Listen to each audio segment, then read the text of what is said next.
I think we're live. I think everything's working right now.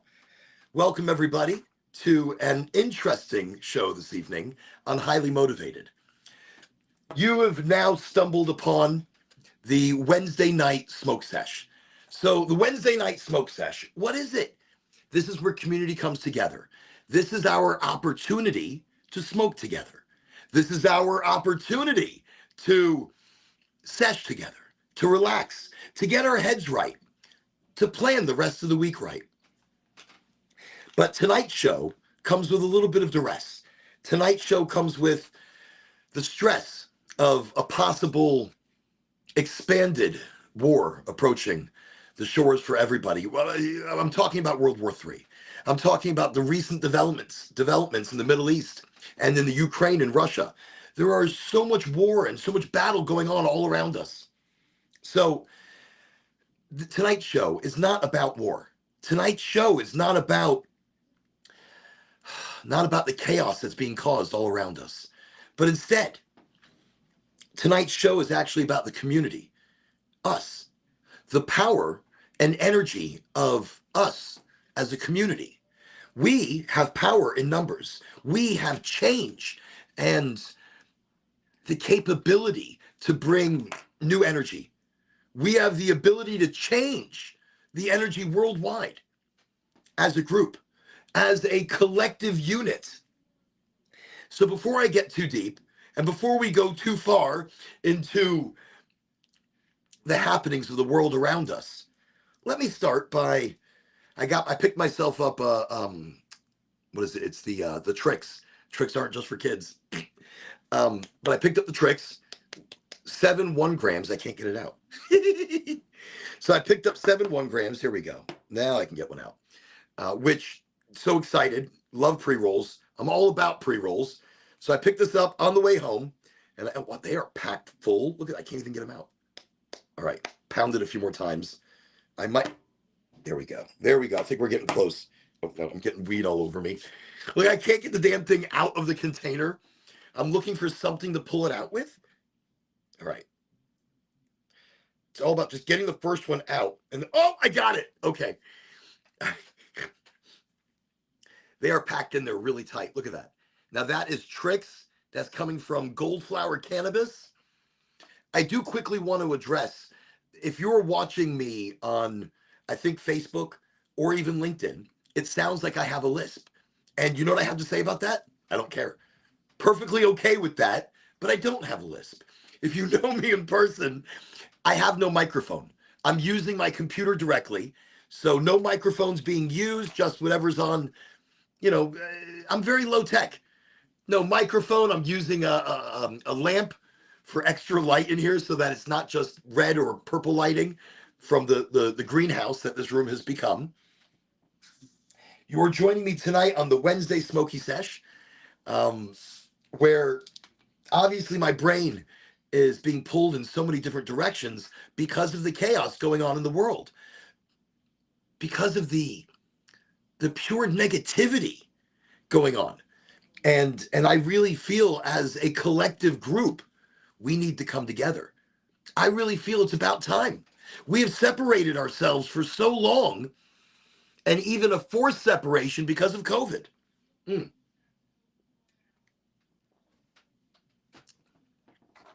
Usually it takes me a few minutes to get comfortable and get into the show. And tonight is no exception. I just walked in the door. I left this morning at 7 o'clock and I made it back tonight, 5 minutes to 8. That's a long time driving. I drove back and forth. I visited, I want to say maybe 17, 18, 19, maybe 20 before I was done. Different stops, different appointments. And what I do, I travel throughout Florida, creating energy and buzz for new patient flow. I talk to doctors about the endocannabinoid system. And I also talk about different combinations of cannabis and how we can use it to help ease people with Alzheimer's, Parkinson's disease. And that's a video I'm going to be doing very soon, where we're going to be talking about Parkinson's disease and possibly where cannabis can even help in easing the pain in treating the symptom and even maybe stopping the degradation of the disease. And we're talking about specific cannabinoids and the combination of those cannabinoids, such as THCV, the extended hydrocarbon only found in sativas, and CBGA in her acidic form, the mother of all cannabinoids, using those in combination to treat Parkinson's. Very exciting stuff. So we're going to be maybe touching on that this evening. We'll be talking about that a little bit. Also tonight, we're going to be talking a little bit about energy. Lately, I've been touching a lot on manifestation and creation and finding a clear path in creating our future properly. But before we get any further, let me Sparkies. Mm. Mm. Before even lighting it up, I could taste those initial flavonoids, those terpenes. I've been waiting for this all day. I picked it up. The aroma is delicious. And it has a almost like a cherry wood. I've been smoking a lot of meat lately, so I've been picking up cherry wood and hickory. So I've really been getting used to that kind of terpene and that kind of smell. So immediately you get a really nice smell out of this. Oh, don't want to miss any chats. Here we go. Howdy, Nick. Thank you for coming to join us today. Gotta tell you, I am smoking on some tricks. Haven't really gotten I'm really more taken by the aroma right now.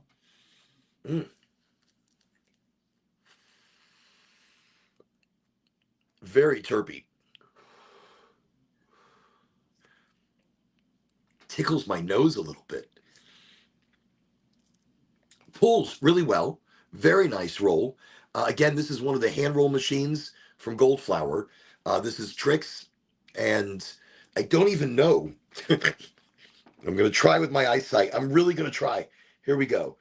It's only 1.74 on the terpene profile. That's not a lot. I mean, it is. To me, that's a lot. To me, that's a tremendous amount. But these days, we're seeing such high numbers on the terpene counts. Like, I even through Goldflower, they had one, the Goofies, and it was at 4.8%. That's insane. I've never seen terps that high. So normally on a terpene profile, something I would consider already high, something I would consider a high terpene would be 2.5, 3. A 3 would be almost unheard of in the past, trying to get to those kind of terpene levels. But I guess through the fine art of growing and through pheno hunting, you're able to get a better terpene in your flower. So this one's at 1.74, and the THC, which is not a big deal. Look, I'm not big on THC. I'm big more on taste, more on aroma, more on the effect. THC is only good if you're going to smoke and put it down and walk away. If you do that, then you're going to let that THC assimilate into your body. But if that's not the case and you're going to smoke a joint and you're going to keep smoking it, well, then THC doesn't matter, because every time you take a hit from the joint, you're reinvigorating that THC count in your body. So let me just take a peek. All right, 1.74. Ooh, 24.9. Ho, ho, ho. Okay, well, I bite my words. It has high THC to it as well. So Tricks was very lucky to get a hold of this today.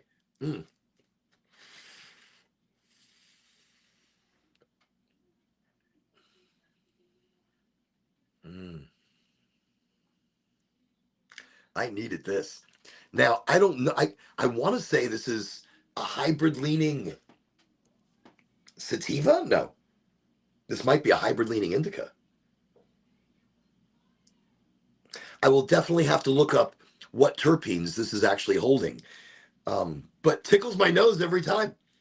Very nice, very smooth. And I ate something, right? Like as I got home, I put something in my mouth and I ran in here and I started the show. So flavor-wise, I'm having trouble. Aroma is gorgeous. And I can taste some of the terps, kind of like, and that initial smoke when I first lit it up.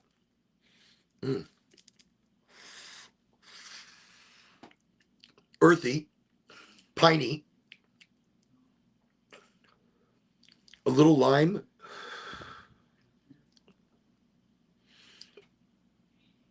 I'll have to let more of the, like a eucalyptus.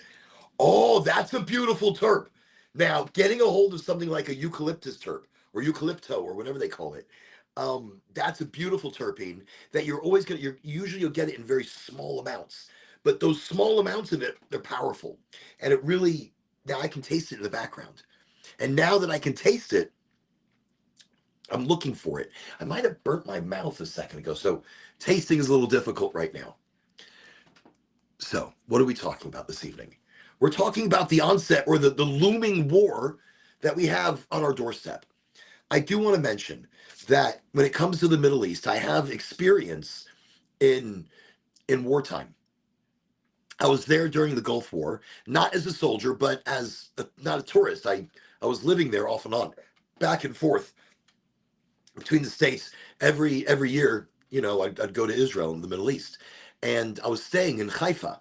Haifa is a kind of like on the top of the mountain. They call it the Carmel. So you're on top of the mountainous area or a very large area that overlooks the Gulf over there. So you can actually look right across the water and see so many other territories. Well, that's where when during the Gulf War they were shooting Scuds into Israel, Scud missiles. We actually saw the Scuds being shot from across the Gulf and into Israel. And we didn't know if they were chemical or not. So the second the sirens would go off, we'd have to put on a containment suit so that we're completely covered, and we'd have to have a shot ready to go into our heart in case a missile blew up close by, and in case it released a chemical agent. And this went on during the whole Gulf War. I was there meeting a lot of the the military people coming in from the submarines and the boats. Just amazing time that while I was there, I was hitchhiking throughout the country. During this time, I had run into three bombs, two on beaches and one on the road, and they were all disguised as something. So whenever you see something on the ground, you don't pick it up. On the beach as a young child, a couple were sitting behind me and my mom and my sister, and they sat there. And I remember the guy was like super crazy hairy. It's like just pale and hairy. And his woman next to him, and they got up and they went into the water and they just kind of disappeared. And I kept, as a kid, I was so curious and I kept looking. This is in Israel, in Tel Aviv on the beach. But I kept looking behind me at their bags. And I'm looking at this and I'm looking at this and I'm telling my mother, these people are gone and they left their bags on the beach. And so she's like, leave it alone, leave it alone. So she wasn't paying attention to me, and I got up and I walked closer, and then I got closer and closer, and I could see something wrapped up in the bag in plastic, and I'm like, it just doesn't seem right. So I came back to my mother. I'm like, Mom, something doesn't look right. Something looks like it's wrapped up like plastic in the bag, and the people have been gone. And she's like, okay, wait. So she stood up and she looked up on the I don't know how to call it. The beach sits lower than the street level, but not much lower. I mean, a couple of feet. So I guess like a storm embankment or something. So you have to climb stairs, big like concrete stairs, but to get back to the street level. Well, on the street level, there's a soldier, and my mom kind of waved down the soldier, and she pointed at the bag, and she screamed something in Hebrew. And then all of a sudden, there were two trucks that showed up right there on the beach. They told everybody to get out of there. They told us to get out of there. We got up to the street. We started walking down, and we heard a boom. We're like, oh, they took this bag, and it blew up inside the bomb containment unit on the beach. I was sitting 20 feet, not even from this.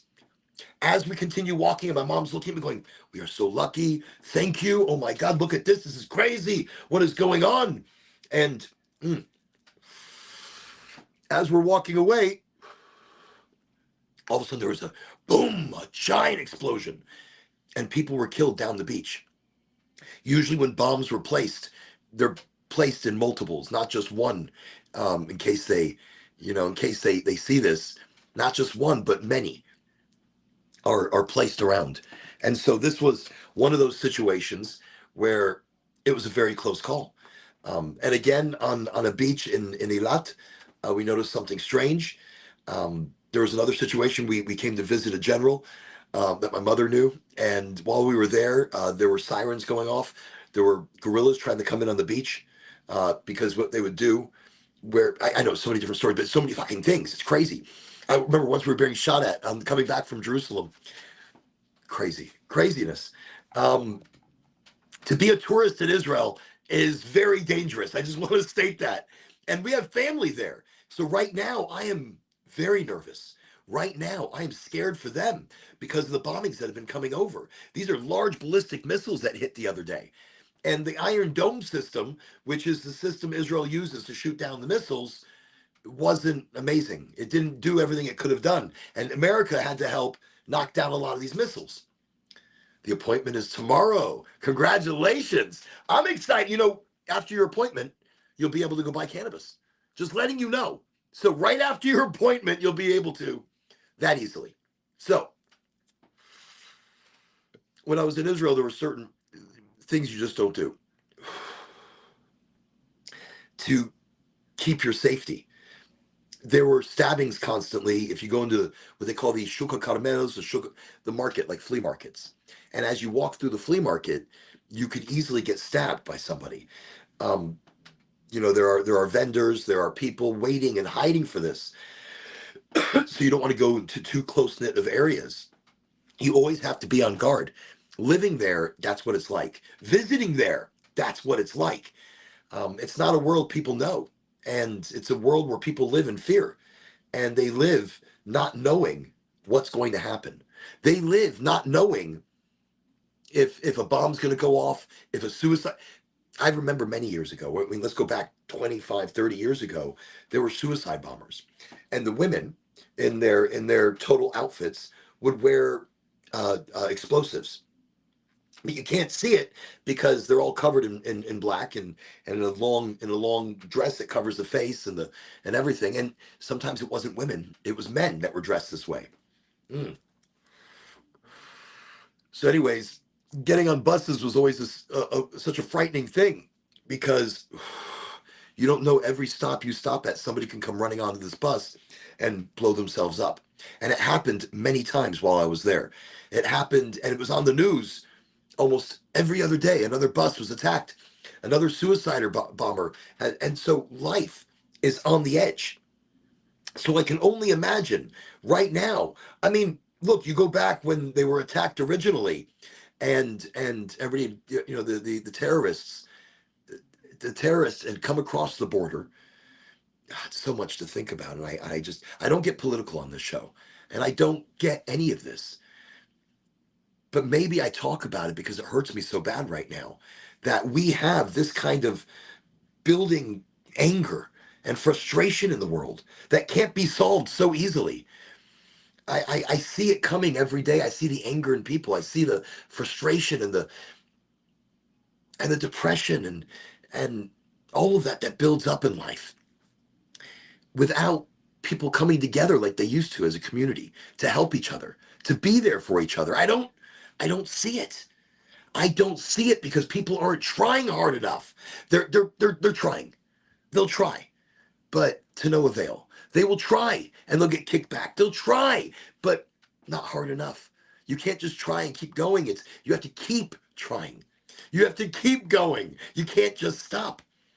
Yes, it is biblical proportions. Yes, possibly on the brink of World War III. But that's why we smoke together right now, to talk about things, to see what's on our mind and to see what's bothering us. I still feel as a global consciousness, we need to come together with our energy to change the direction of how things are going, to come together as a combined energy, because we are each projecting our simulation. And in that, we can change it. We can change the outcome. We can manifest a brighter, more beautiful future. I know, easy words to say, and I wish I wish we could pay for everybody's food. I wish we could pay for everybody's house, and I wish we could pay for everybody's education. These are all the things I wish, but in the real world, we don't. We don't come together to do the simple things that change everything. Just as community, we should come together to pay for people's school, to pay their rent, to to help with food on the table, to reduce the stress of life as a community. Mm. So through biblical proportions and through prophecy, yes, Israel seems to always be involved. You know, it's interesting. Those other countries are also involved. And in their combined involvement, everybody right now is wrong. I think everybody is furthering an agenda that's not of peace, that's not of community. It's just of protection of each country's individual people, each country's sovereign land, or each country's land and territory. It seems to me like a fight. I wouldn't, if you know of Iran, it's not necessarily as promised as you think. And the history is so strange that how close, you know, how close everybody used to be. And the if you go back in history, everybody was brothers and sisters. And you know how brothers and sisters fight? They fight over religion, they fight over gods, they fight over land, and they fight over money. That's why I give up so many of these things. I don't look at money as an important thing. I don't look at land as an important thing. I don't look at possession so much as being important. But instead, it's the people. And on both sides, I cry for the people. I cry for the children. That's where it hurts. I don't take sides unless it's children. And I take the side of children. And I want them to be safe. I want the mothers to be safe. I want the families to be safe. And that's the energy I'm pushing out. That's really all I can say about all of that. That I wish we take a more understanding stance of humankind. We don't look at religion, we don't look at people, we just look at humans. We just look at the energy and the heart and the people, because we're all the same on the inside. Really, we're all kind of the same on the outside too. We're all the same. And it's the fighting that I don't understand. It's the hate that I don't understand. What it is, the hate is ingrained on both sides. The hate continues to manifest because that's where they're putting energy. They're putting the energy into hate. They're putting the energy to create hate. And actually, this is an interesting thing I want to talk about tonight. We are what we create. We are the energy that we have around us. Look, it's the power of belief and the mind body connection. So the mind and body are deeply connected. And actually, that's very true. Oh, you know some history, don't you? Very interesting. You know, that was the problem in England during those times was playing government with many different cultures and many different places. And that that need for power and control, and to control through the banks and through money and through government, and there's so much there that we really need to delve into. But you know what I want to stress is that it's the power of belief. We change the way our mind thinks, and we change the world around us. Look, the mind and the body are very closely connected. But in the physical realm, in this world, in the awake world, we'll call the physical realm our awake world, and the subconscious our dream world. And so in our awake world, we have issues. You know, we have issues that we carry with us. And we have responsibilities, and we have responsibilities, and we have, bills. We have kids. We have house payments and food on the table. We have chores. There's a lot. And there's a lot that we think of. We think of our job. We think of traffic. We think of the person that upset us the other day. We think about the past. We think about the future, but never understanding the now, the here and now that we have right in front of us. We don't see it because we're so busy with everything else. So in the awake physical world, we can't manifest.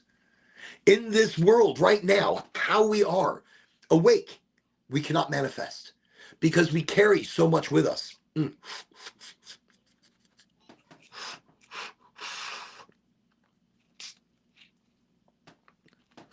Look at that.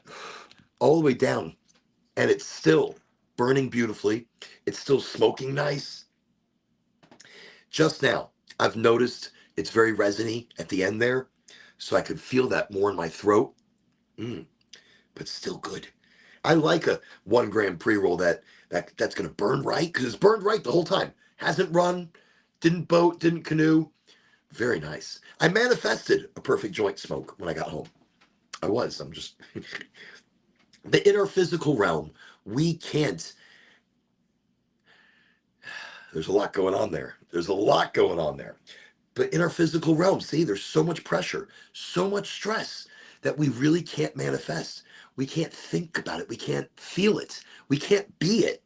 And true manifestation is more than just, okay, I want to be rich. True manifestation is more than, oh, I want to be successful. Oh, I want a great car. I want a big house. I want lots of land.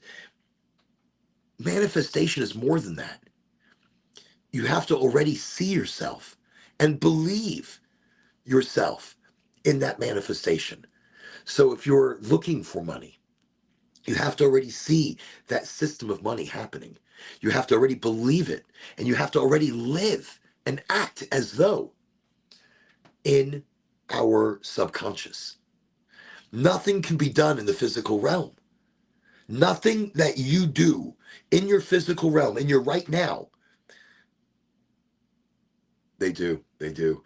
Nothing you do right now is going to make big changes because there's too much stress attached to it. There's too much emotion attached to it because emotion becomes physical. Emotion becomes power, becomes action, becomes look, this goes right back to what I'm saying, and I'm glad I wrote some notes. We take control of our thoughts. We can tip the balance of the yin and the yang in our favor. We can control the flow of our life.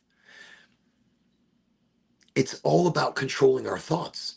It's all about controlling the direction and the intention of our thoughts. When you're asleep, you're your true person. When you fall asleep and you dream, that is you. That is you without the mask. That is the most authentic you because there's nothing holding you back. There's nothing influencing you in your dream but your dream. Your dream state is where you process everything.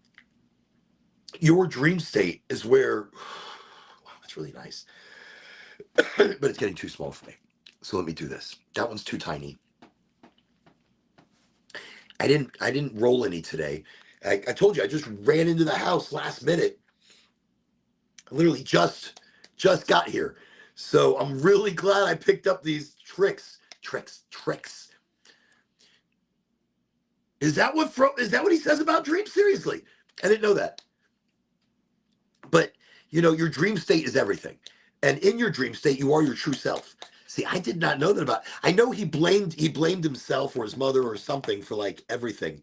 I know Freud was a very strange individual. Unconscious desires, yes. And, well, in your dream state, it is your unconscious desires. It is your true desires, your true understanding of who you are. But we have to. So we could read that and understand who we are better in the real realm. So subconsciously, when you create and manifest and put in dream state, but direct dream state, like you feel yourself doing something, you see yourself doing something, you smell it, you taste it, you understand that you're not just doing something for it to happen, you're doing something because it's already happened, you're doing something because you're already living it.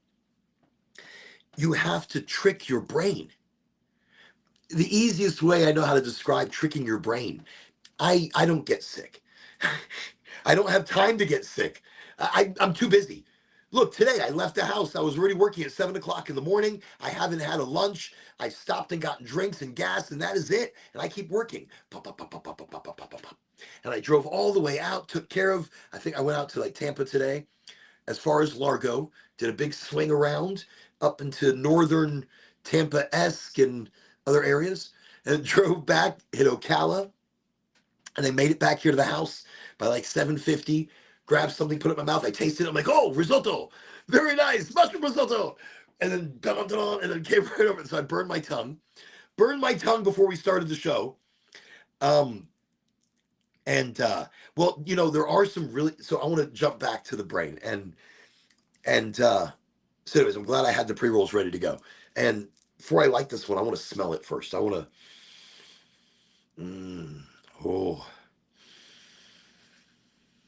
Wow. See, it's 1.74 in the terps. I'm willing to say a lot of those terps are maybe more aroma terps than they are tasty terps. But again, I don't know because I burned my tongue as I just, right when I got home, walked in, tasted risotto. Hey, it's beautiful. And I ran over here to start the show. And I'm like, I burned my tongue. I'm not going to taste anything. So I don't get sick because I mentally make my body I make my mind feel I'm not going to get sick and I'm not going to be sick. So if I start getting sick as I'm going to sleep, I'm already telling myself, look, you're not sick. You are well and you are healthy. You are strong and you are capable. And any illnesses are being zapped out of the body. And I do it in multiple different ways. So I'll say I'm zapping them out of my body. Then I'll come in. I'm like, you're strong as a horse. You're strong as an ox. You're strong as everything. And so one thing is about health. One thing is about strength. One thing is about, and I will do this as I'm falling asleep. And it's almost in a meditative state. If I feel like I'm starting to get sick, in that meditative state as I'm going to sleep, I tell myself I'm not getting sick. I'm getting healthier. I'm feeling better. I'm healing every single day and my body is healing. So I've used nanobots in my head as a form of action. You need a form of action. You need a way to push, your manifestation into direction. So I'm a techie by trade. And I love writing programs, and especially programs that control little nanobots and little minds. Um, so nanobots to destroy diseases. And I see my white blood cells and the process of my body almost like a computer system. And you have to attack with antivirus programs. You have to attack the viruses that are in there and get rid of them.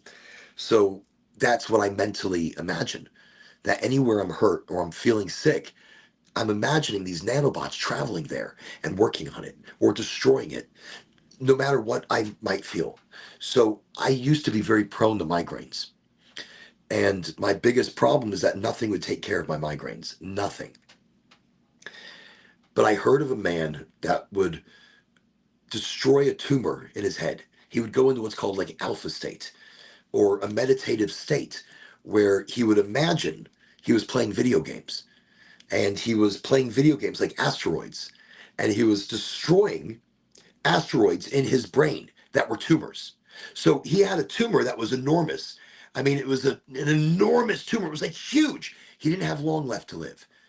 And I remember the story too. And so he was using his mental thoughts, subconscious brain to destroy this tumor and put himself into a semi meditative state, even an alpha state. Look up alpha state, very interesting stuff. But we have that power individually. We, I realized Freud said it was right. In a lot of ways, we're going to talk more about Freud. We should do a show specifically about some of the different teachings and what their influences were and why they came across this way because of those direct influences. But very, very, very, very neat. I'm so glad we have such an educated audience. Um, but yes, we have the power. We are the power. And when I was talking earlier, in our dream state, that is a state of understanding and knowing that is more than who we are, more connected, more in touch, more part of that realm that we all kind of connect to and talk to each other subconsciously. Maybe that realm that Tesla and so many other great minds had pulled information from and knew the secrets, by meditating and getting into that other realm of consciousness. Mm.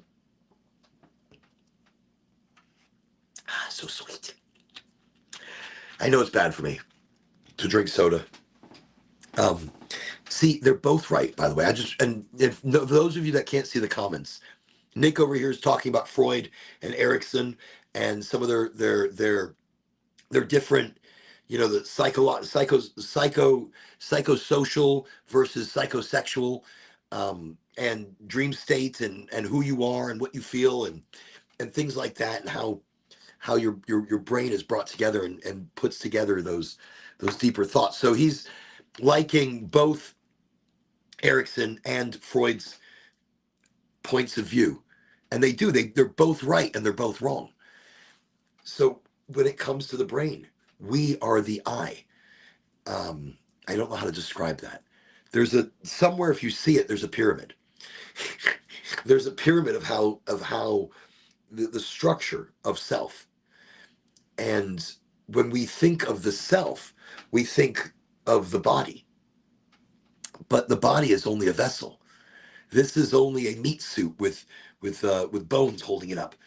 Um, we are energy, we are frequency, we are vibe, we are all of that brought together in a physical form, in a singular quantum realization. We are living out life for us through our eyes, through our processing computing power, and we are sharing that like when you split a photon or you split a particle. We are sharing that knowledge into the great collective. So I think here, let me get back to talking about,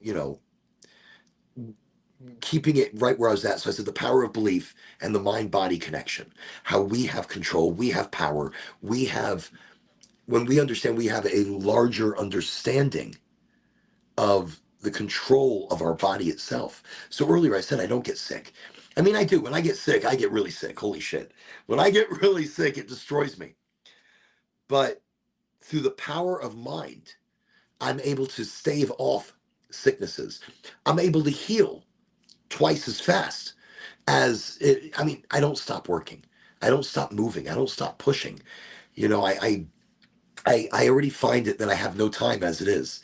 So getting sick, I've got no time to get sick. So it's the power of mind over body. Our thoughts become physical. Our thoughts, I think mushrooms in LSD can help them to. Well, okay, so we could talk about mushrooms because I do love mushrooms, but microdosing them. Microdosing mushrooms to help your mind and body get to a meditative state is amazing. It helps you see yourself in a whole different way. But I like to do it with the combination of cannabis, and only because it softens the blow, it softens the immediate up and the immediate down. So without cannabis, and when I was younger, I tried mushrooms. I picked them from a field. I made a tea, and they tasted like shit, but they got me really fucking high. And I took too many. And when I say they got me really high, As a kid, I don't think I could even understand what I saw. I felt like I was touching through the fabric of time. I felt like I was looking through millions of different dimensions, millions of different lives. I felt everything. I saw everything. And then I came back and it was like I was devoid of feeling. And it opened me up emotionally. Emotionally. I was overly emotional. There was just so much coming in and I didn't know how to, process as a kid. And I think in the overdoing it as a kid, I didn't see. I didn't understand. And then the older I'm getting, I've had opportunities to try some very interesting, and I have mushroom infused cannabis. Yeah, even that together is. I like doing it in chocolate. I like getting chocolate bars that are infused with mushroom, with psilocybin, and I do one little square every 3 days when I have it. That way, it gives me it hits me just very little. And if I try to do another square after that square, I'm not going to get any higher. You're only as high as the initial hit that you take. So, for example, some people will do mushrooms and they'll be like, "Yeah, mushrooms don't work. Shit, man. I took a little bit and it only affected me a little bit. So then I ate the rest of the chocolate bar and nothing happened." Well, of course, mushrooms are very different. With cannabis, you can keep smoking and you can keep getting higher, higher, and higher. But with mushrooms, you can't. Say I eat this amount and of mushroom and I get nice and high. I'm like, ooh, I'm high. All right, that's great. And now I'm coming down. I'm like, ooh, now I'm going to eat this amount of mushroom. Nothing happens. So I'm going to eat more. Ooh, I'll eat more then. Nom, nom, nom, nom, nom. Nothing happens because your body has to reset. It has to reset. You're only going to get a little bit of an entourage. You're not going to get any higher. So that's kind of how mushrooms work. And then sometimes you have to wait a couple of days before taking mushrooms again for it to even affect your body at all. You have to build up those opposing chemicals, I suppose. I don't know what the technical term is. I really don't. I'm sorry. But mushrooms are different. And doing small amounts make me a little more giddy, a little more talkative, a little more floaty. When I do that little square of mushroom, I'm more in touch with people around me. I realize that I am just one soul, one individual soul amongst billions, amongst energy all around me. And I'm important just like everybody else, but I'm not the only one. I'm, possession's not going to mean anything because you give it all back one day. The house and the land that we fight for, they don't mean anything because you give them back. They're only temporary. The beautiful Lamborghini that somebody might have, or Jaguar, or Armani clothing, I don't know, whatever. It doesn't mean anything. It means nothing. And do you know why it means nothing? Because you can't take anything with you. Our energy becomes something else. It changes form, much like water turns into steam and steam back into water. We are energy. We are energy inhabiting a vehicle of transport. Just like we get into a car and we drive a car, you know, you're going to do it to yourself. He's like, I'm burying myself in the yard. That's a lot of work. Don't go. Just. Are you going to have somebody bury you and put you in the yard? So, so you don't go far. But this body is only temporary. And I don't know. I don't know. And to me, that's almost the most exciting thing that I don't know. Something I don't know. Entering into the great unknown one day. But that's energy, that's power, that's understanding who you are and where you're going and what you are, and even healing yourself. Um, we are energy, we are light. We can heal ourselves through frequency. We can heal ourselves through thought, through manifestation of our thought. Our thought becomes physical. That is amazing. Let me light this up before I get too deep.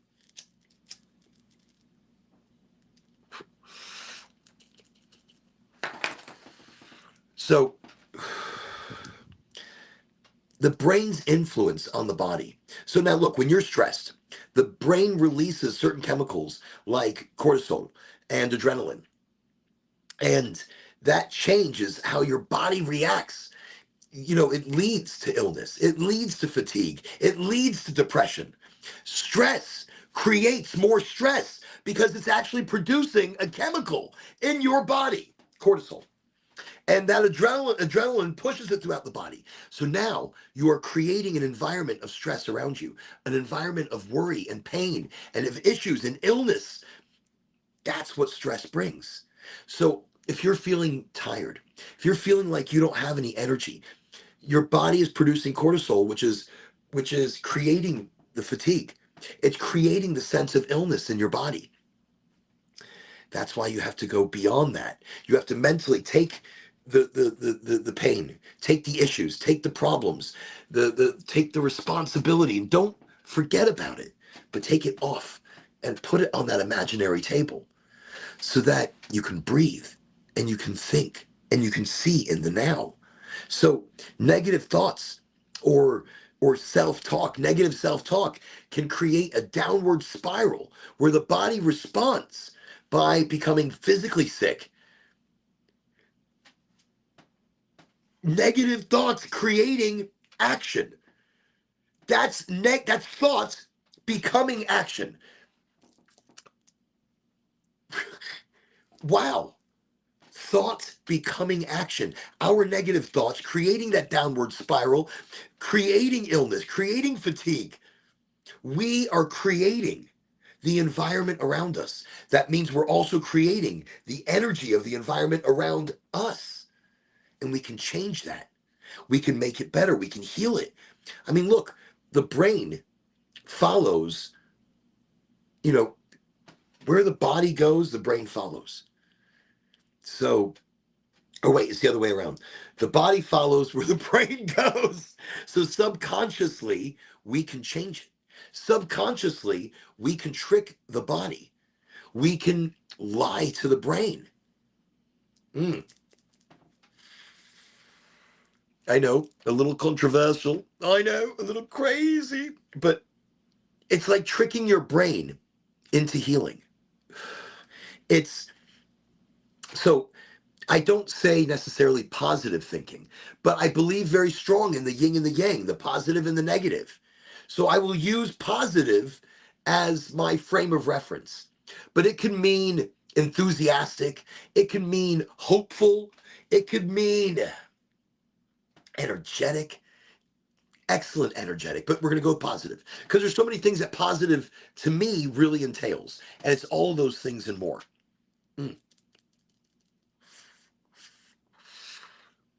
The more I smoke it, the more fruity, like almost like a cereal fruity.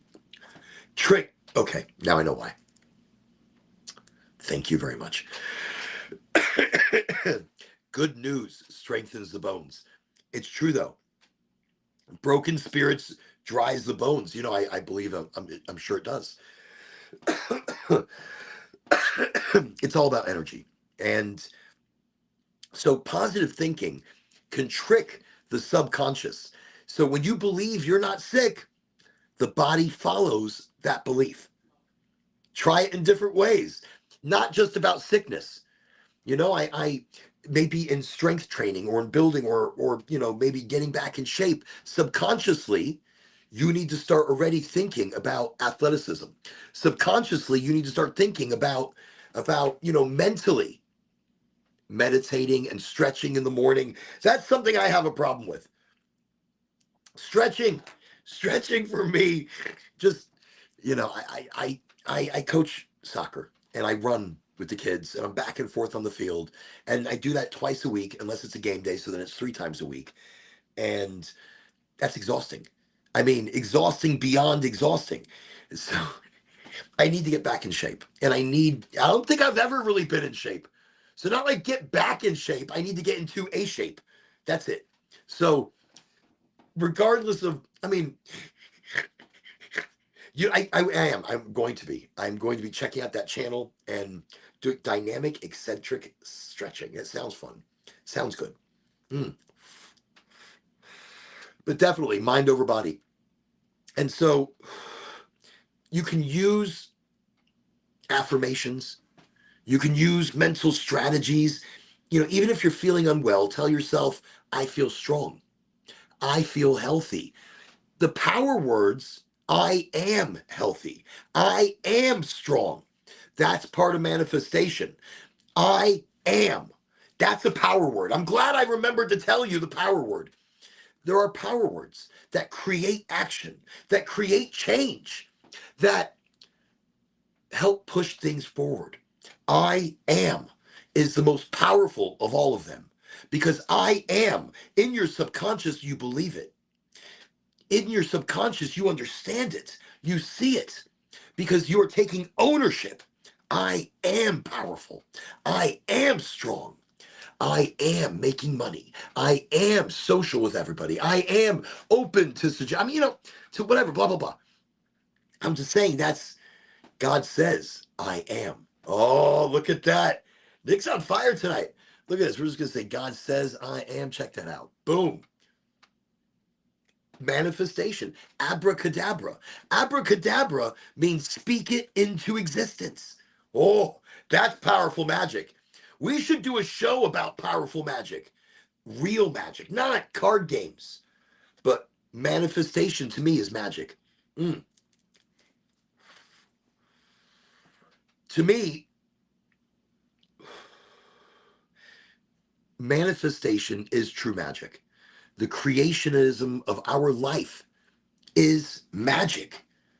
When you realize that you are the architect, when you realize you are the I, you are the I, you are the power that you seek, the energy you look for, the affirmation that you need is already within. So if you need to do affirmations and say, I am healthy, I am strong, I am powerful, I am capable. And in that, over time, this mental trick can help shift your physical state. It is speaking emotion into physicality. Wow, that's magic. And abracadabra, you speak it into existence. It's powerful. It's amazing. It is energy beyond even understanding. And that to me gets me so excited. I feel, this is an interesting to understand. The brain doesn't distinguish between truth and a strongly held belief. Please understand that. I'll read it again. The brain doesn't distinguish between truth and a strongly held belief. By tricking the brain into thinking you're well, you release healing chemicals like endorphins and serotonin that positively affect your body. That's fucking magic. That is magic.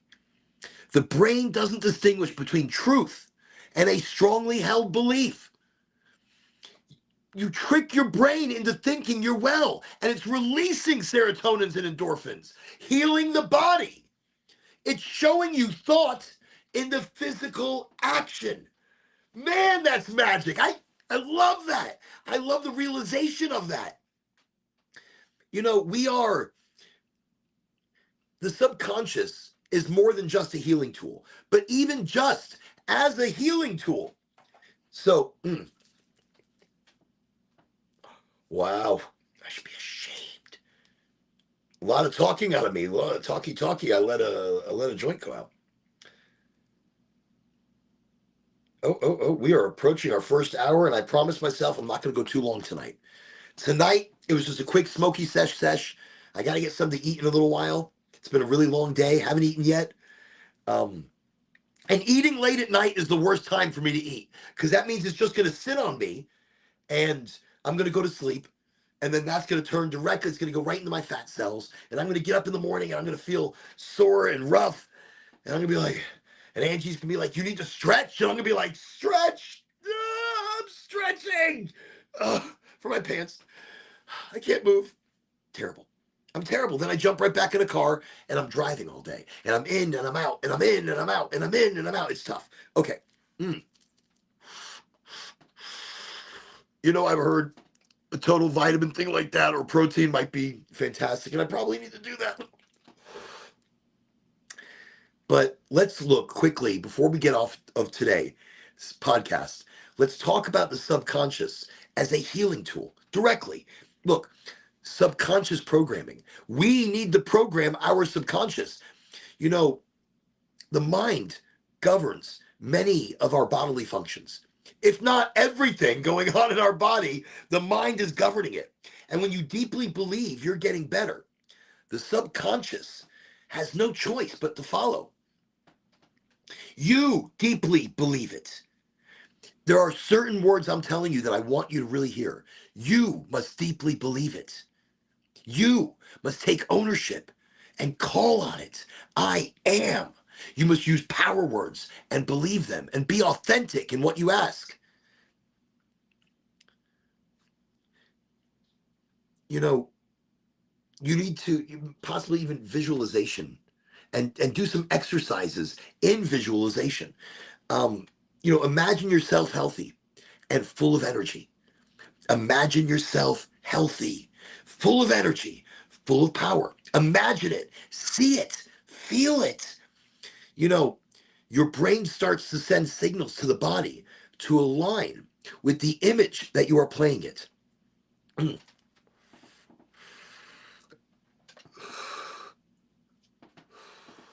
Do exercises to put your mind and body in alignment. Your body wants to catch up to where your mind is. Your body, when it believes it, is releasing serotonins. It's releasing endorphins. It's releasing chemical compounds within the body to heal it and make it better, to fight depression, fight fatigue, and bring circulation back to the body.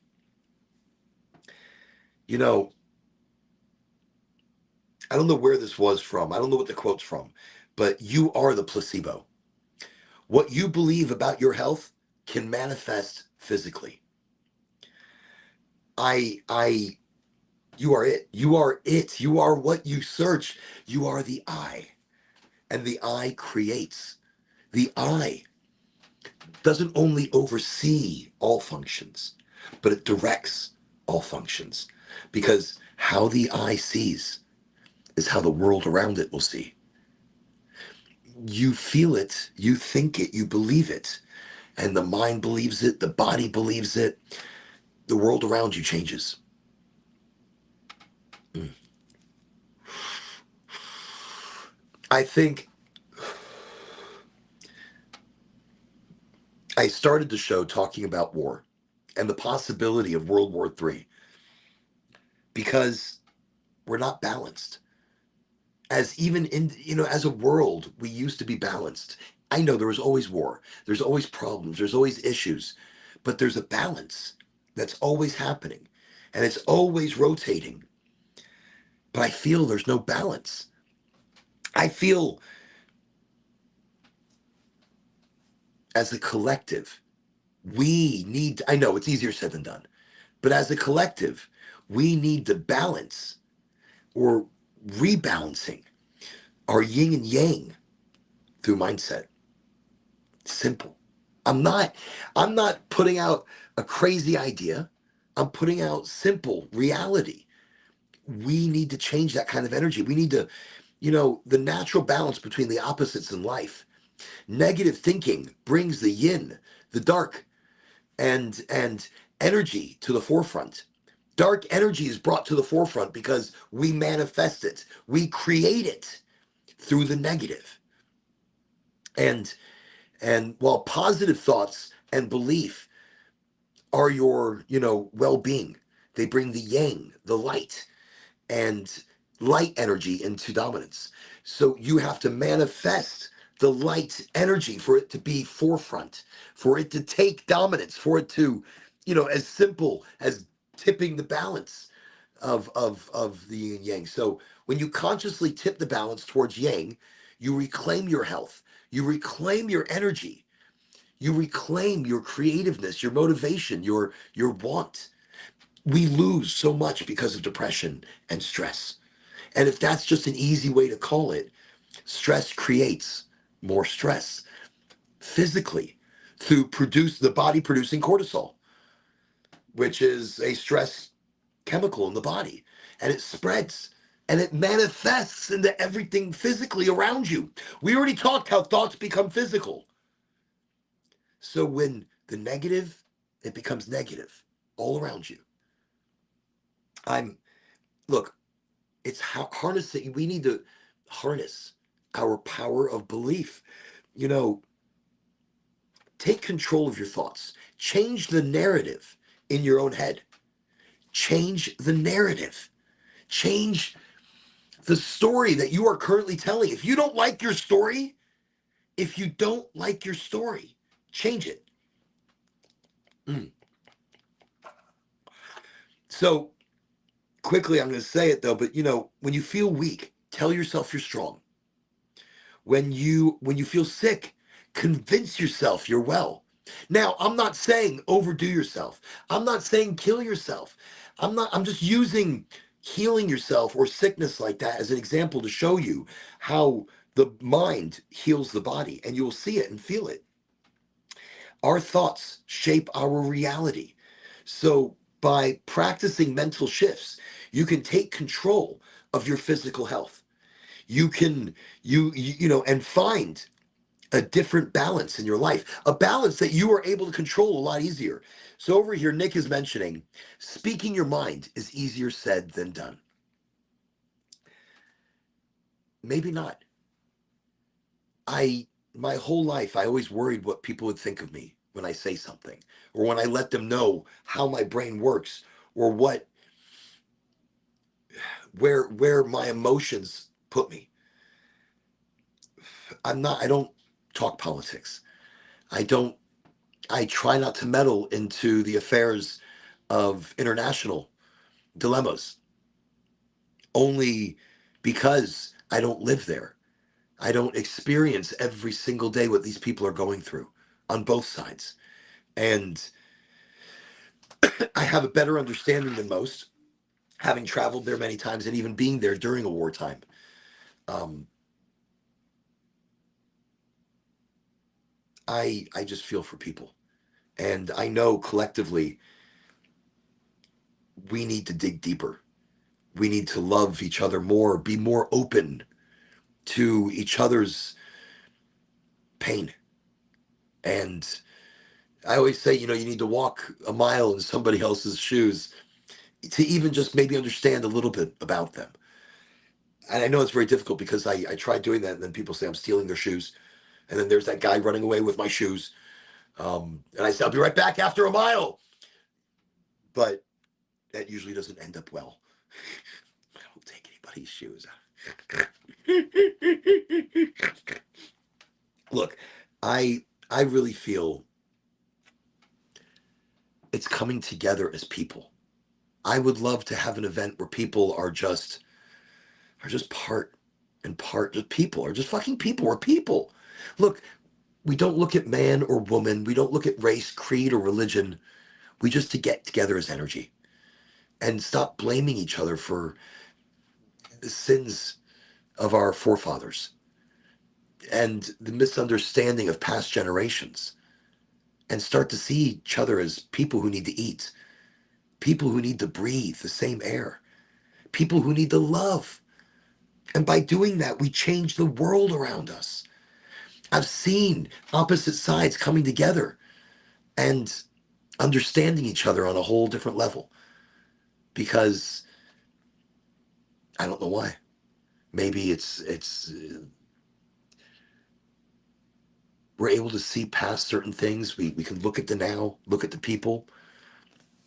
It takes time.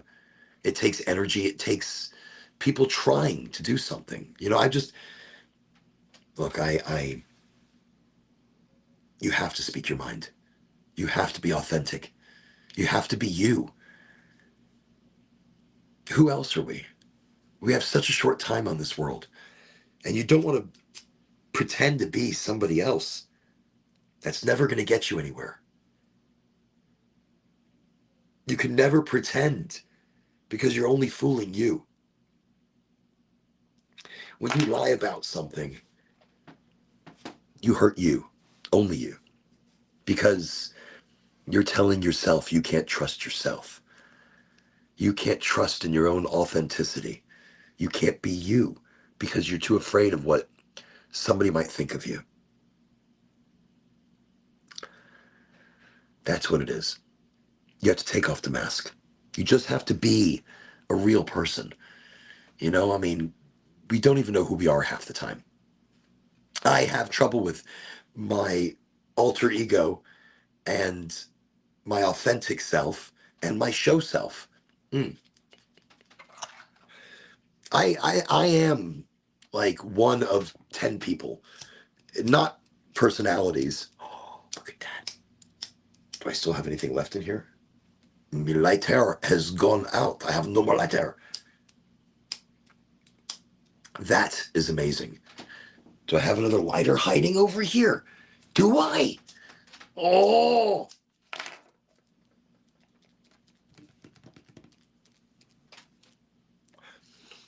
okay. I don't need it. I'll put it down. I I think I have trouble, or I used to have trouble. I'm learning to know who I am authentically. I'm learning to know how I react to things authentically. So I am many different people. So during the day, I visit doctors. I visit smoke shops and community centers and restaurants. I go everywhere. I'm like on fire. Like I'm a firecracker during the day. I'm like tick, tick, tick, tick, tick.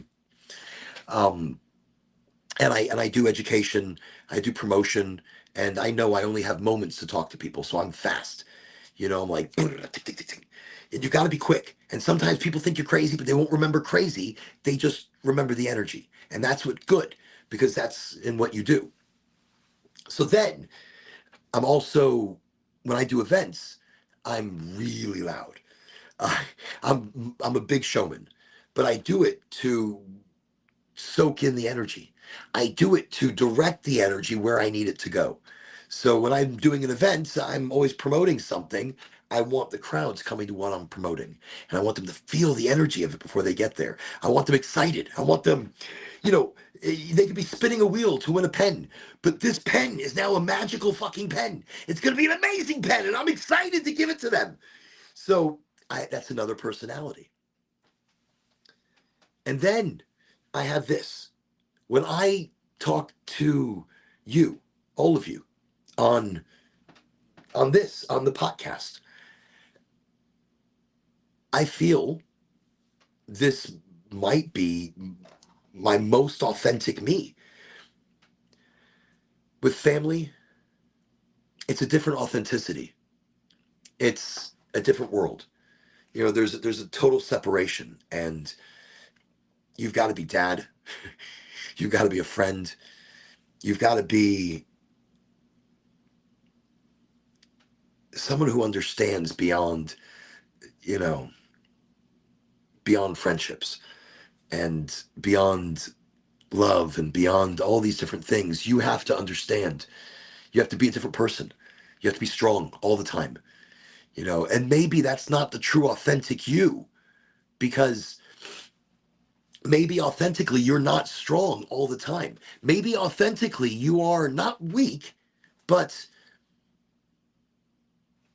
maybe not as much of the protector, or not. I'm not saying it's a bad thing.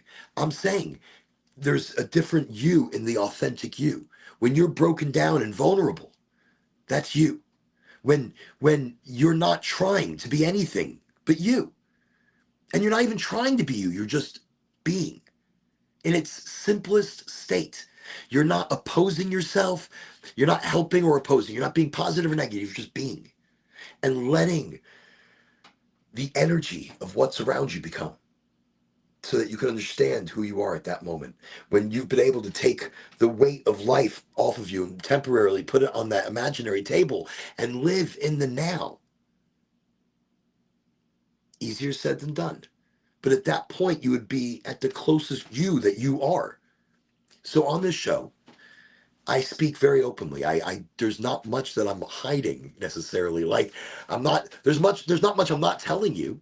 There's things I'm not telling you, of course, but in hiding who I am, I'm hiding nothing. In being somebody else. I have trouble knowing who the fuck I am. Look, I I know, so I've been trying to bring my life down to simplicity, to understand everything in simple ways. Work, life, balance, love, adventure, journey, breathing in, just energy. And so I look at it simple. And so I have to break down life in simple ways. I can't overcomplicate it. I think we overcomplicate so much. So I don't know who I am. I mean, I do, and I don't.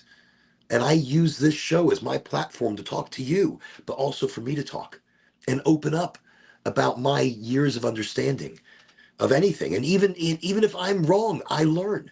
I learn alongside you together in our community smoke sesh, in our time together to, damn, lighter doesn't work. I didn't bring another lighter. This is ridiculous.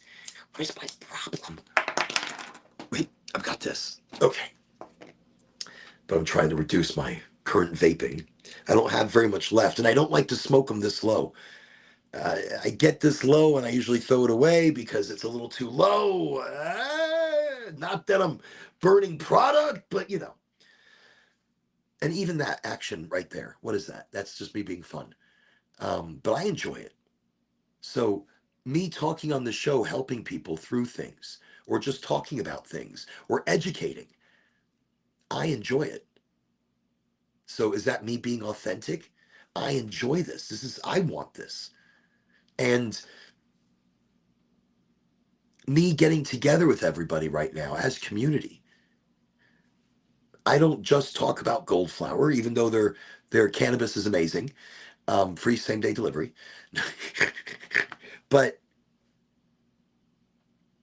I enjoy that. I enjoy educating doctors. I enjoy the industry that I'm in. I enjoy the energy and the people that I meet and that I help and the lives that I touch along the way. That's what I get out of it, is the great energy. You know, everybody's always like, oh, everybody has an ulterior motive. Okay, yeah. My ulterior motive is the good energy that I get back. My ulterior motive is the happiness I see in people, the smiles I see in people, the healing I see. That's fucking amazing. That's life changing. That's bigger than I ever thought I could ever be in my life. To be able to help somebody heal in their life, for somebody to mentally and physically change for the better. And I had something small to do with that. Holy shit, that's amazing. Yes, that's what I get back. That's the beautiful energy and the change and the love of things that I get back. So, yeah, maybe that's my my energy that I want from people. I want to see the change in life for people. I want everybody to enjoy everything around them. I want them to love life. I want them to live life without the weight of it that we have to carry with us all the time. You don't. Stop thinking about the past and start making a now. There is no future yet. We haven't created it yet. We haven't gotten there yet. Tonight, we spoke about magic. Magic, I'm telling you. I am powerful. I am well. I am, energy. I am good. I am, these are the things these are the power words. We spoke about magic tonight in the sense of what's real magic, what's real manifestation. And then we're ending the show now where I'm talking about authenticity. And in that, that's part of manifestation. Being authentic and learning to know who you are. Let me see. Yes, I feel like I'm better being. Yeah, no, that's I feel so. Let me quickly equate this to something. Somebody once asked me, like, so you need cannabis to get you to a higher level of existence? I'm like, no, I don't. I can meditate, and it takes me a really long fucking time to get there, and then it's hard to stay there, and then all of a sudden I'm not there anymore, and then I'm right out of that state, and I got to get back there again. But cannabis, drops the weight off my shoulder. I use cannabis as a way to lift my soul and take all of that baggage and all of those problems and put it on that imaginary table that I have created. And in that imaginary table, that's where it sits. It's not gone. It's not bye bye. I'm not taking care of my responsibilities. I am, but they're sitting right there instead of me having to carry it. So I don't know. So I'm still struggling at times to find out who I am. I go through bouts of immediate depression, immediate craziness, where I doubt myself immediately. I mean, when everything is going right and everything is going well and the directions are excellent, everything will be going great. And then one day I'll wake up and I'll doubt myself. And it's not really doubting myself. It's stress, and stress creating those chemicals that are rushing throughout my body. Those are the moments that I have to stop, take a break, and I smoke a joint.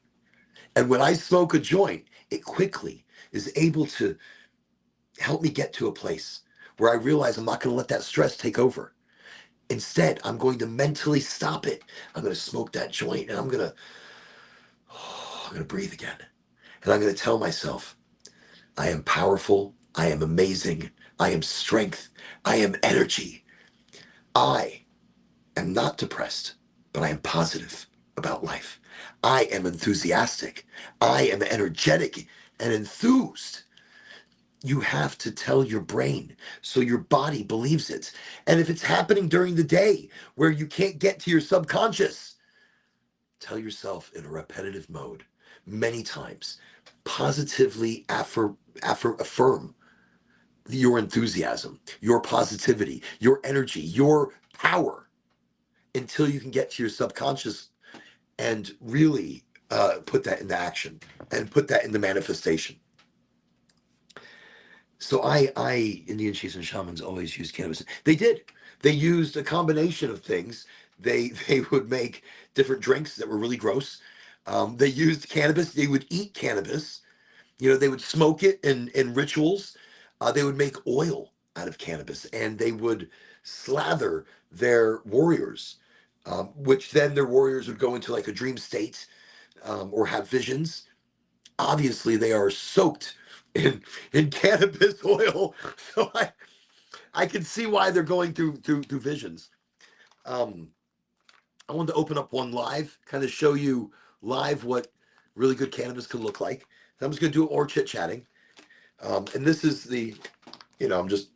I just wanted something nice to smell.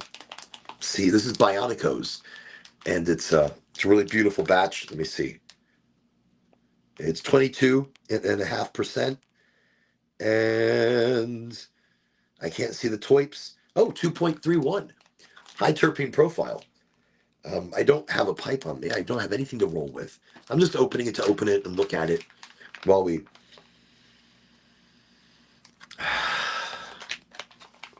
Not big on the aroma.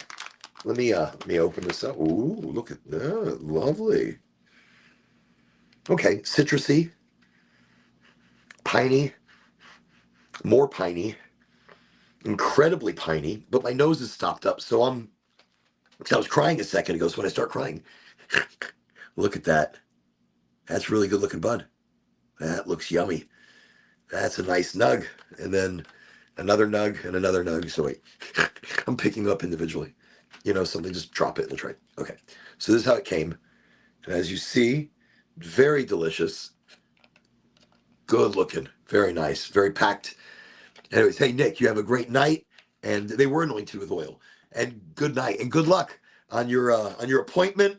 I'm excited for you to experience really good cannabis. And that's right. Nick's going to a doctor appointment. He's going to be getting himself a card. He's here in Florida. And and I believe he's going to Doc MJ, which is really cool.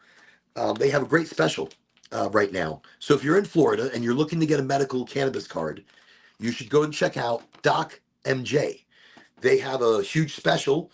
Ooh, I just put that away and it's so stinky. Like I can smell a different aroma Even though it's hard for everything to kind of break through my nose, I can smell a different aroma. So that's kind of a little stinky, like a lemon stink, like a piney lemon skunk. Ooh, I can kind of still smell it wafting in the air around me. That's nice. That gets me very excited. See, cannabis gets me excited. Even just the aroma can shape my mood. And I think that's also thought into action, or smell into thought, and thought into manifested action. That's actually very cool. Mm. Right before I end the show, let me just quickly mention, check out, I have some videos coming out very soon about Parkinson's disease and cannabis, and how cannabis in certain combinations can help. And we're talking about CBGA, the mother of all cannabinoids, and THCV, the extended hydrocarbon found in sativas. And in their combination, how they can battle not just the onset of Parkinson's, but maybe slow the progress or the degradation of that disease, maybe slow and stop it. And with THCV even being able to rewrite pathways in the brain, there's so much we're going to talk about. I'm really excited about the upcoming video. And again, I hope you have a great week ahead of you. I'm eager to enter the cannabis industry, but I am unsure. Ooh, I'm about to knock off my own camera. Unsure where to begin. I have numerous innovative ideas and valuable nonprofit initiatives. My focus is on being a cannabis wellness advocate and health coach, as well as a nonprofit director. So, okay. So, in everything you just said there, and you want to enter the cannabis space, my only advice to people is to create. You are the brand. You are a brand. As an individual, you are a publicity piece. You are 3, 4, 5, 6, 10 different people. I am Oraganji. Oraganji, and Oraganji.com will be up and running very soon, with links to all the shows that we have, all the videos that we put out, as well as links to individual contact. I do events, I do seminars, I talk to doctors. So what I do, I am a cannabis wellness education specialist, field marketing uh, guru. I don't know what the hell. I'm many things. And I visit doctors. I talk to them about the endocannabinoid system. I teach them about beyond just beyond talking about indica and sativa, which are just the shapes of plants. One's short, one's tall. It doesn't shape the entourage, your terpenes, your aroma, your smell, your taste. I talk about cannabis way beyond smoking it, but making tea, using it in a combination. When I'm going to be talking about Parkinson's disease, just a quick, and you're gonna have to unlearn and relearn cannabis entirely. And it's amazing.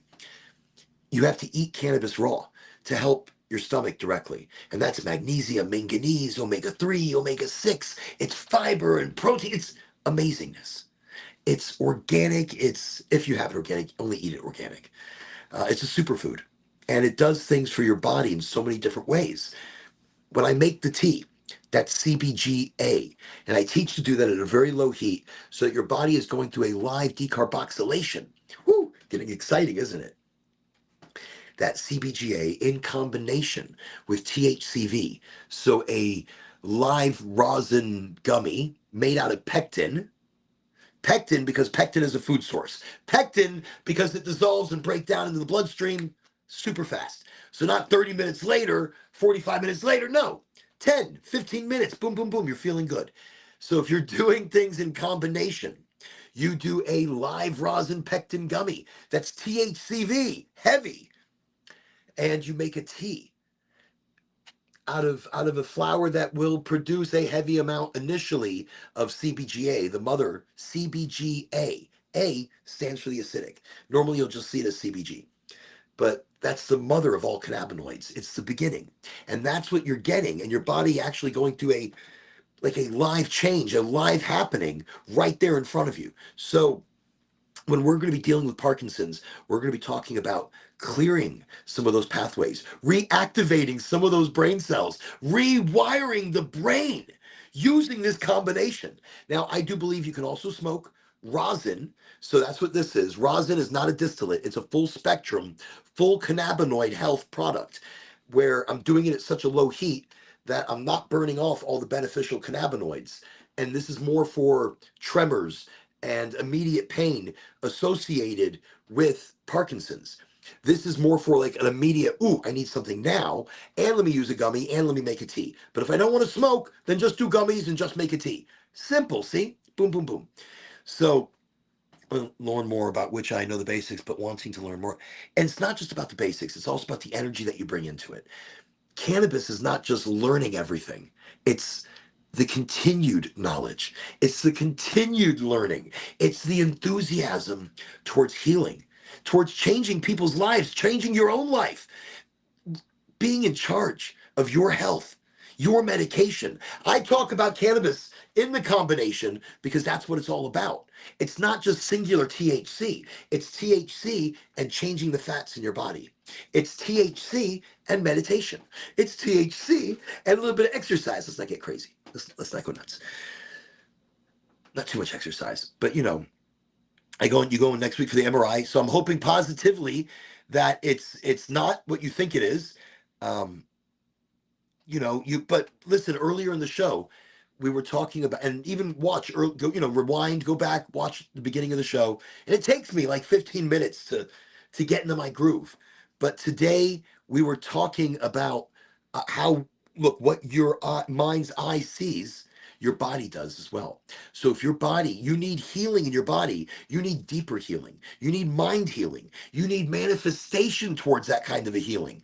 So I want you to go back and listen to what we were doing earlier in the show. Not like, hey, go back, listen to the show. But we were talking about this directly. So you going in, it is mindset. You going in, it's everything that you are thinking, you are creating. Look, stress creates cortisol. Cortisol is a chemical that spreads in your body and is only going to create more problems, more depression and stress and fatigue and illness. Holy shit. Do not manifest the problem. Instead, be the positive, not the negative. Tip the yin and yang in your favor and manifest the goodness. You have to believe it, you have to see it, you have to become it. And in your subconscious is where you do it. In your subconscious is where you, so as you're falling asleep, remember the power words. I am healthy, I am powerful, I am getting better, I am healthier, I am becoming, whatever you want to throw in there. I am is magic. Look, when you say abracadabra, you are speaking it into existence. So abracadabra and then say what you want. It is real magic. It's just how we believe it, how we manifest it, how we create it. And it's part of the authentic us. We, look, earlier, and I just wanted to say it again and see if I can find it. You are the placebo. You are the placebo. What you believe about your health can manifest physically. That's everything we were talking about tonight. And so I'm so glad that I caught you here before it was too late. Does that include, that's epic, does it include multiple sclerosis? So, okay, when you're looking at bone deteriorative diseases, you're looking at the body in deteriorative mode, we need to revitalize our endocannabinoid system. We need to give it what it's missing. And and I'm not a big edible person, so I would believe in making my own to make life easy and just, and we'll definitely talk more about these things in further shows. You want to get a hold of maybe a good RSO, a good RSO. And I'm not big, better yet, a rosin concentrate, maybe in a syringe.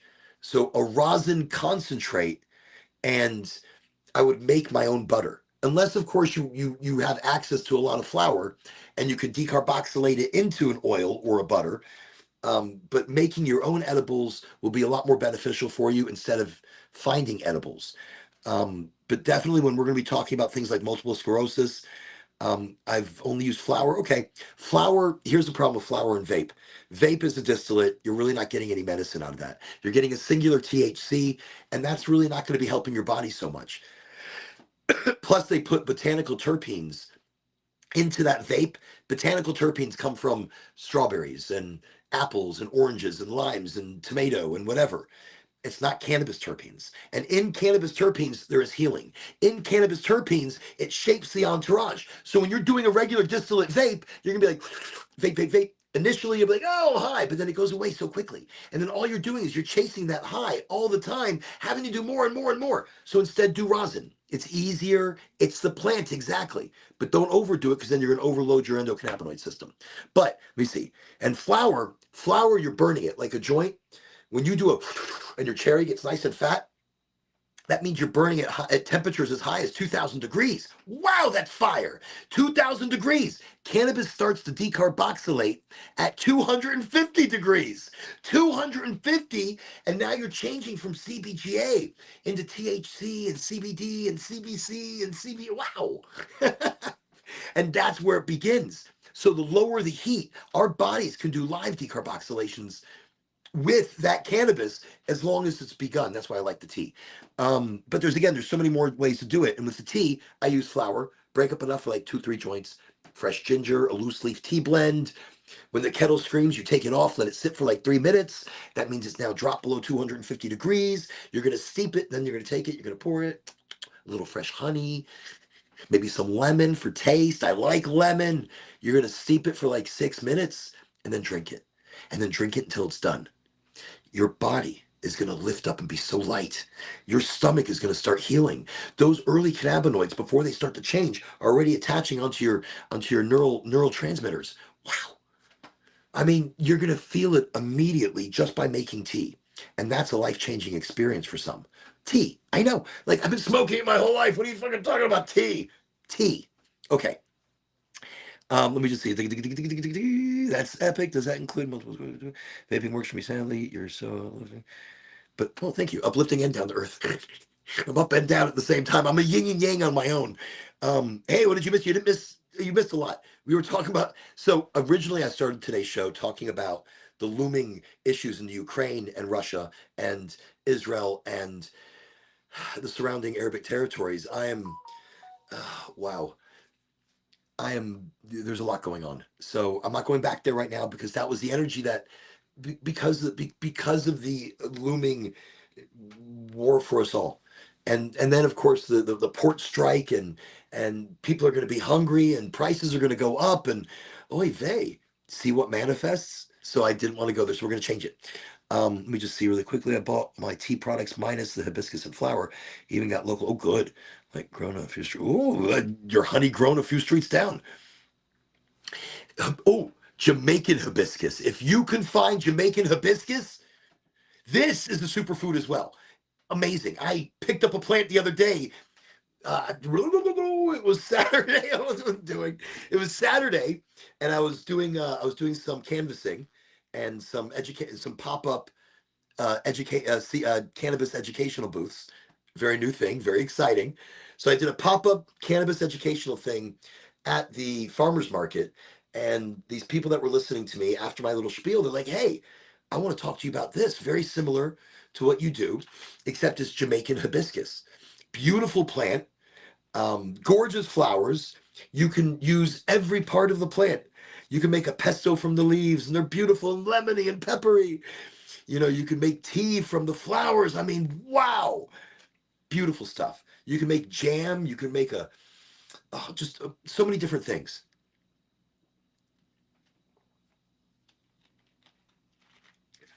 But I see. But it's good that you got those things, and now you're closer to being able to make that tea. And do you drink the whole pot? I drink a cup and then I'll drink another one sometimes. What's funny about the tea is I don't get head high. At the end of the day, my feet are heavy, really heavy. Like once I take off my shoes, I'm done driving, and I get here to the house and I'm walking around like a tin man, and my whole body hurts. I'll make a tea, and by the time I'm done drinking my first cup of tea, I don't really need another one. I'm feeling very good. I'm feeling fantastic. And I'll usually drink another cup of tea until it gets kind of cold, and I'm like, eh. So then half of it sits. So a cup and a half is usually where I go. Um, but you've got. Let me see. Do you think whole pot? every day. I'm hoping that it helps reignite the connections that surgery cut. So when you're looking at nerve connections, you need to be looking at sativa. Sativas are going to be huge. Sativas are going to be life changing. And that's in topicals, that's in concentrates, that's in, edibles, but that's also going to be in whole plant medicine. And you need to do it in combination. It's not one thing, it's many things. So making the tea reignites, opens up those connectors, especially with sativa. Sativa is going to be huge. Sativa is a vasodilator. Now, again, I'm only referring to indica and sativa because this is what most people understand. But let's talk terpenes: pinene, limonene, citroene, woo, myrcene. You These are terpenes that you're going to want to help reactivate some of the cells that are not talking, and they're going to start talking, and they're going to start tingling, and they're going to start happening and rewiring how they react with each other. And people think, Oren, you're silly. No, look, I have nerve issues because I was a drunk driver, hit me in 94 and destroyed my vehicle, destroyed my body. Just I couldn't walk for the longest time. And I'm walking without a cane. I have nerve connections connecting again. I couldn't feel from my toes all the way up through basically my whole left side of my body. Could not feel. And then the whole right side of my friggin' body was on fire all the time. Electric constantly. And you'd touch it and it would hurt. So neuropathy, fibromyalgia, I'm not even sure what the hell is going on. I'm not even sure what to label it. It was a lot of confusion. And so in that, I have been able to regain my body using sativas, using edibles that I make myself. I make my own butter. I don't use flour because it takes too damn long, So I'll go to Publix and buy a big log of Amish smelly butter, because when you cook it, Amish butter kind of has like a stank to it, like an organic natural stank. So, anyways, I love Amish butter because it's so fatty. And remember, cannabis travels through the fat of the body. So you need some fats in order to get it in there. So, anyways, I get the big 2 pound thing of butter, and I'll pick up 2 syringes, usually, 2 good rosin syringes, if I can find them, pure rosin or full plant medicine. Full plant medicine that has not been extracted using chemicals. So that would be a rosin, a single source, a single press rosin. I like to get, at least a gram and a half to 2 pounds of butter. So I'll put that in a little Ziploc baggie, and I'll put that like in a pot, like, and put it at 2 on the stove. And the same with the butter. I'll put that in another pot on its own, put that at 2. And as soon as the butter breaks down completely, I don't want it to cook. No smoke. Just break it down. Then your syringes should be ready. So you inject your syringes in all the way, try to get everything out of there that you can. And then you want to be able to get the blender on high and go for like 2 minutes until it emulsifies together. And then you want to have separate mason jars and pour it into separate mason jars so that when you're reaching into it in the fridge and you're scooping in and doing it on your toast or putting it on your steak or putting it in your coffee or your tea. Butter and coffee and tea is amazing. So when you're doing those things, you're not contaminating all those other jars of cannabis butter. Also, I like to put a little sage in one, a little basil in one, a little chili pepper in one. So each one of my butters are now individually flavored and cannabis infused. Voila. Anyways, where was I? Minus the pinene. I know you can't do pinene. I'm excited to work towards healing myself. Doctors said that this is as good as it gets. No, it gets better. It gets better. It's not as good. Don't listen to the doctor when they say this is as good as it gets. What? This is as good as it gets. Shut up, it's as good as it gets. You are powerful. You are the energy that you are creating. Don't let the putz tell you this is as good as it gets. If he's a general practitioner, he only generally knows shit. If he's a specialist, he only knows his specialty and a little bit of the general shit. I'm just saying, don't listen to him completely. Positively manifesting a better outcome, believing it, becoming it. That is what you have to do. So go back in the earlier part of today's show and where we were talking about manifestation and some of the steps into manifestation. I believe they'll help. Power words like I am healthy. I am getting better. And be specific then in your body. I am getting better specifically in this region. Put the energy and the power directly into that. Never the negative. Never. Always see the brighter side of things, even if they're shitty. Still the brighter, shittier things. Okay. The fibromyalgia was some of my stuff. I need to meet you and the life. Yeah, absolutely. Look, mine was caused because of so many different. I believe initially from that bad car accident, and then life choices along the way.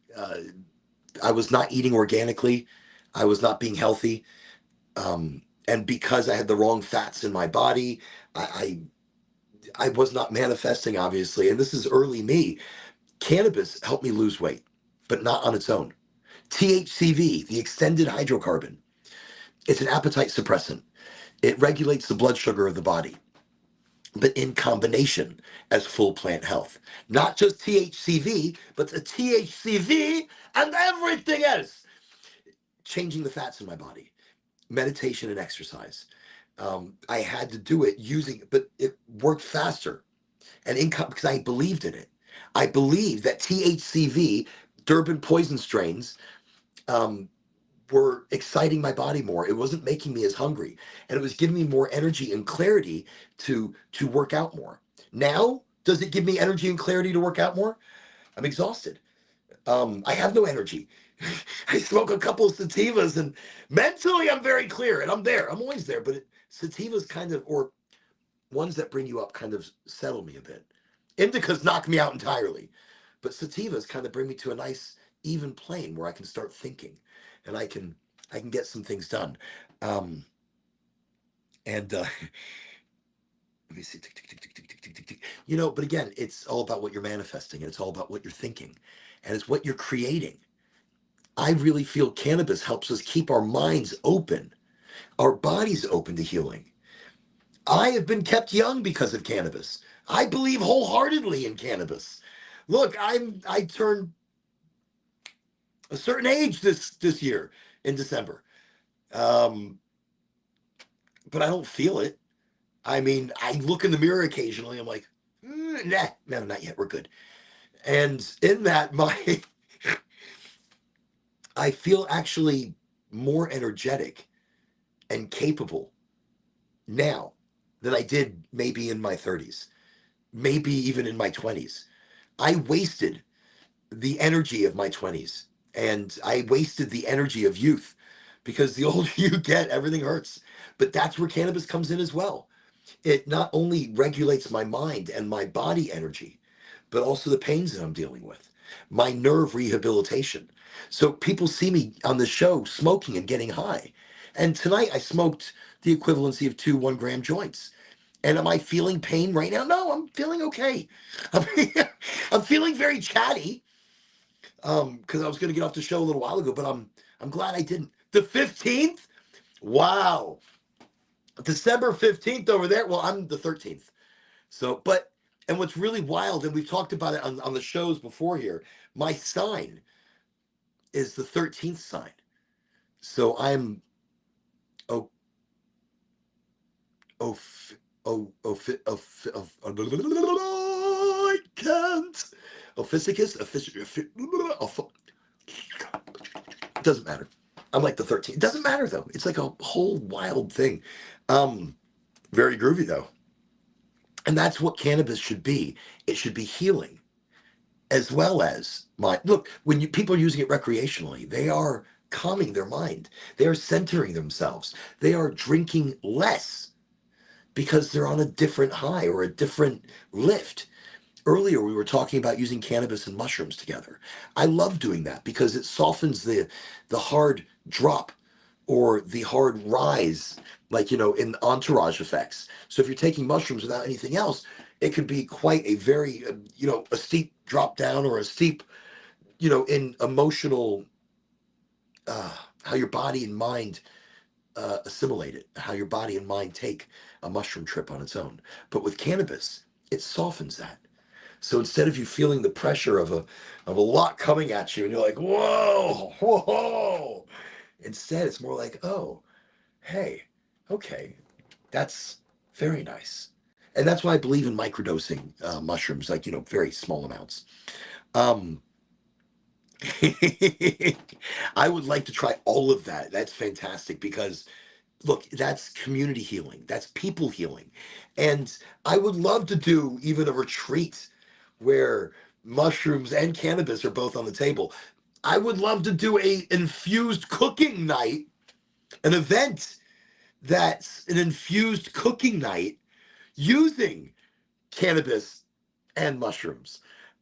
Very small, very like you wouldn't even notice mushrooms. I'm just whatever. They're not probably even not even there. Um, So psilocybin mushrooms. There's so many different types of mushrooms though that bring you into so many different places. Depending and so I want to explain when I do mushrooms, it's not just mushrooms or not just psilocybin. It's lion's mane, it's chagra, it's a combination of so many different mushrooms that I'm doing together, not just psilocybin. I need the lion's mane for mental clarity. I need the chagra for energy and blood flow. I need each different combination of mushrooms. And you have to lemon tech your mushrooms if you're getting them and doing it yourself. Got to lemon tech it so that you don't. And terrible. And then you won't enjoy. You want to be able to enjoy on all levels, and you don't want to overdo it. It's all about moderation, and in that moderation, there is wonderment in learning yourself and understanding your emotional side that sometimes is very difficult to get to because you're carrying so much shit and you're guarding yourself and you're wearing masks. Take it off. Be authentic. Try.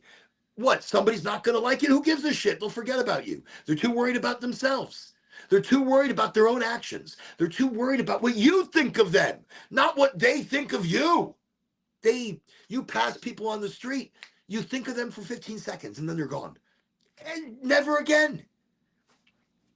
You think of you. You think of others more than you think of anything else. And you're afraid and you shouldn't be. The day you let go of your fear of other people and what they think, a new amazing energy happens. You are able to see the fucking sunrise in all its glory without thinking anything else because it's right now that it comes up and you're sharing that morning energy. And then as the sun leaves us in the evening and those last bits of light, you're not bogged down by everything. Instead, you're living right now, seeing that, living that, loving that. That's everything. I I I love mushrooms. And again, chocolate is probably one of my favorite ways to have them because the way it breaks down and assimilates and gets through the bloodstream so that you don't process too much of it out, but really, really get that in. And like, small amounts every 3 days. And we'll talk about mushrooms again because mushrooms are a wild thing. You could take a little bit right now and then you only feel a little bit high. Like, oh, I'm going to take more, but it won't affect you. So you have to wait until your next moment that you're taking mushrooms for that to be able to really have any effect. And that can be days later. 3 days for me, every 3 days. Very small amounts. Very small to where your body is still in control, but you're detoxifying. You're mentally opening up that third eye that has been shielded by chemicals and food additives and clothing. There's so much to learn. Look, only natural cotton clothing is what you should be wearing. I know it's hard to find. Everything is polyester these days, but you know what that is? That's plastic. So we are digesting into our bodies slowly, whatever. See, I'm a conspiracy theorist, but through a healthy way. When you understand your health, you start understanding all facets of your health, and it's amazing the control you get back over you and your body. Um, you can bake, can you? All right, see, cannabis baking is huge. Oh, let me tell you what. You can infuse, you can stuff, there's some good things that you can do there. But I think definitely a retreat or an event where even the combination thereof anything where it's food and community and cannabis, sign me up. That's what I'm talking about. That's amazing. delicious, but it's bad for me. It's a lot of sugar. Um, and provide emotional support. And that's amazing. That's what we need as community. Where I was talking earlier about we're at the brink of war as people, and with frustration and anger and chaos, you know, we need more of this, more of community just wanting to come together and bake and cook. And I can sear a steak like nobody's business. Now listen, we get serious when it comes to steak. And when you add cannabis butter, oh, amazing, amazing, I tell you. All right, I'll tell you my trick to steak, even though you might have your own, but it requires an iron skillet, a nice, good, seasoned skillet, cast iron skillet. And you want to go ahead and turn the oven on to broil, get it really hot so it's heating up from both sides in the oven. And you want to put nothing on the pan, but put it in the oven for like 10 minutes. And so you put it in the oven 10 minutes on broil. So now, while it's in there, you're going to open up your steak, let it breathe for a moment. You'll salt it, you'll pepper it, you'll do whatever seasoning you need to do and rub it in nice, gentle, gentle, gentle and nice. Don't be like mean or, rough with the meat. Gentle, I tell you. So then, so then, so then 10 minutes go by and your cast iron should be super hot. So now you take it out. Don't put a glove on. Put something. Grab it with something. Don't just be like me. Don't be silly. Don't be like, oh, hey. Because it's happened before. It's been a long time ago. And I was silly at the time. So get your cast iron out. Take your steak just as it is and drop it right on the skillet and put it right back in the oven. And I know you're thinking, that's it? I'm like, that's it. This will be the most amazing steak you've ever had. So now you're going to wait. You're going to wait 3.5 to 4 minutes. You're going to take it out. You're going to flip it and put the butter on and put it back in for maybe 2 minutes. A big chunk of cannabis butter. I like mine with sage. Oh, delicious. So, so you're going to put it back in there for maybe 2 minutes. Maybe 2 minutes. Because remember, the other side was already cooking. So when you flipped it over, everything's being done at the same heat. So maybe a total of what? 4, 5, 6 minutes? 6 minutes! And that might be too much. You take it out, the butter is completely melted and soaked and sucked right back into the meat because the meat's looking for those fats. And if you season the butter, then that's going to take care of the meat inside. And then you let it out, and then you let it rest. Take it off, you let it rest for like 2 minutes. Don't go crazy, at least 2 minutes. Oh, make lamb. Oh, a little bit of mint jelly. I don't know about a mint butter. I don't know. I've never tried a minted butter, but maybe a cilantro butter. But I don't know, with lamb, delicious. Lamb is amazing. I like a nice gyros with lamb. A lamb gyros is the way to go. You're in Alabama. I intend on moving somewhere medically legal. So here in Florida, we are medically legal, and we mostly have our shit together. Rosemary and garlic, very yummy. Mostly for a medical state, we have our shit together. Recently, they're looking to amend the law and add recreation. It's okay, not a big deal. You don't have to do recreational. You can stay medicinal. You can stay on the medical side and not pay taxes and have better medication. It's checked and tested more. There's more of a background to it. We know where it's coming from. It's seed to sale. There's a lot of stipulations in it. And soak it up with some biscuits. That's delicious. Want some biscuits and gravy now. Now I'm getting excited. Biscuits and gravy with a rosemary garlic in that. Oh, fantastico.